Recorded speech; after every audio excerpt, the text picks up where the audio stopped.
Let's perform a setup of our iOS system 17. And this is the iPhone 15 with iOS 17. In this case, it's a green version of it, of course. You can order it in other colors. But it's the same thread I will show you as with the Max version of it. So how we perform? We swipe upward and then we can choose our language. In this case, we choose English. And then you choose your country or region. Choose your country as you like. That does not point the language setup. It's only the region and the country where you are. Now the next step is appearance. We choose the size of the text and the icons on our iPhone. This we can choose between default, medium, and large. Here you can see how this will change what we set up here. So if you choose one, quick start. Now, if you like to quick start and you have another iPad or an iPhone, you can hold it nearby and then you can make an easy quick start with that. That means the old iPad or iPhone will transport the data into the new one. This is an easy way to make a new setup. But we perform this without another device, okay? So, written and spoken language is English. Keyboard is English UK, as you like, or you can change it. Continue. Now we have to choose our Wi-Fi network. We choose the network, where you get enter into it, and then you have to enter the password into it. Ask your admin or look underneath your router. Often there is the Wi-Fi password written. Now we can join our Wi-Fi network here, and then the iPhone 15 or 15 Max will activate it. This can take a few minutes because it says now hello to the Apple servers. I'm here and I am in setup process. Now the next step is data and privacy. This icon appears when an Apple feature asks to use our personal information. This is only information thing. Then we set up the iPhone. We can set up this phone for ourselves or for a child in our family. Child accounts can be created by a parent or legal guardian for children aged 15 years and younger. We are going to set up for myself. That means for us. Now the next step is Face ID. The iPhone can recognize the unique three-dimensional feature of our face to unlock automatically. This is a really cool thing. So let's continue this and we get started. It's really easy. We position our face in the camera frame, then we move our head in a circle to show all the angles of our face. Let's perform this. Here we are. We now move our face. First, job's done. Now we can choose. Are we going to use a mask often? So we use Face ID with mask. We don't use a mask, so we choose it without a mask. Okay, let's do this with a mask. Then we position the same way and rotate our face. Here we are. Good job. And now it says I have glasses on. That means now we have to remove our glasses and we have to continue scan. Here we go again without glasses.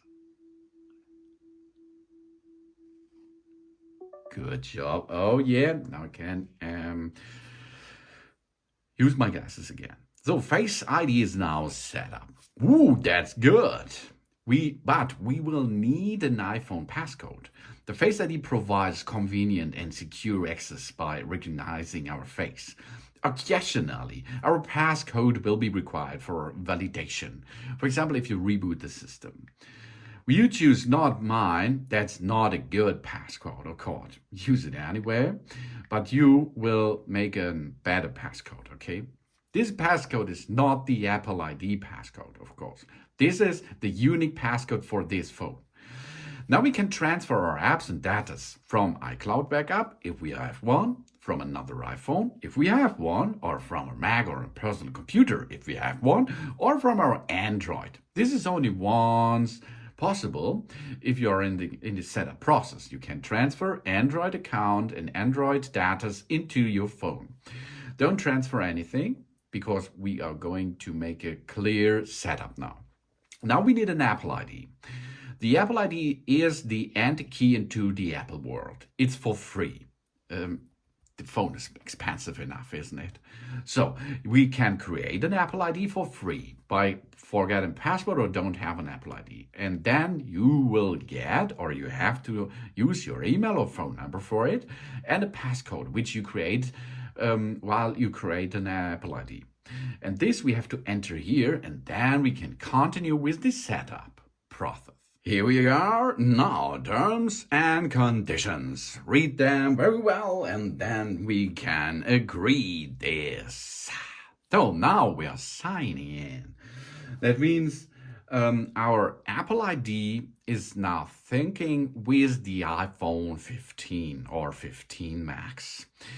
You see what's going on in the background. You can sync the cloud, you can sync the App Store, the messages services, Find My, iTunes, Wallet, and the Picture app, and so on. After the process of signing in is completed, we are nearly done with the setup. That's good. And now we make this to our new iPhone. Here's everything set up as we had it on our other phone. If you does not have another phone, of course, this screen here is not shown to you. But in my case, I have another iPhone, apps and data are synced, and of course, the settings are synced too. We can go to continue. And you can see here in my other iPhone, for example, I use the dark mode and it automatically goes now to dark mode. So the next step is we set up the mobile services.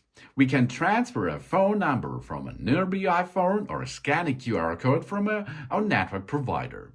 If we are going to use the eSIM, then we have to do this. We transfer from nearby iPhone and it will be transformed from the other iPhone to this, job's done. The contract is going on well. Or we use the QR code. If our provider gives us the QR code, then we can make a photo of it. And because of that, we can set up the mobile services. Or in European version, we have here an SIM slot, a SIM card tray, and then we can enter a nano SIM and then we use it mobile. So set up later in settings, please. We go to the next step, and this is nearly at the finish line. Now we can give an iPhone analytics. We share with Apple or we don't share. This is up to you. And the same sharing process with the app analytics for the apps. You can choose. Now we have an information about the emergency SOS services. The iPhone is ready to help us in emergency case. We press and hold the emergency SOS. That is the right power button and the volume button. This we have to push at the same time, and then it comes the SOS emergency version. The crash detection is enabled too, of course. If the phone detects a serious car crash, it will automatically try to call emergency services. And in selected countries, the emergency SOS via satellite will be enabled. The iPhone can try to text emergency services via satellite if it cannot connect to mobile networks. Really cool feature, I think. So, let's go, and we are in the new iOS. Welcome to the iPhone. Thanks for watching. Please subscribe me and give me a positive feedback, and I hope to see you again on my channel. Sun sun!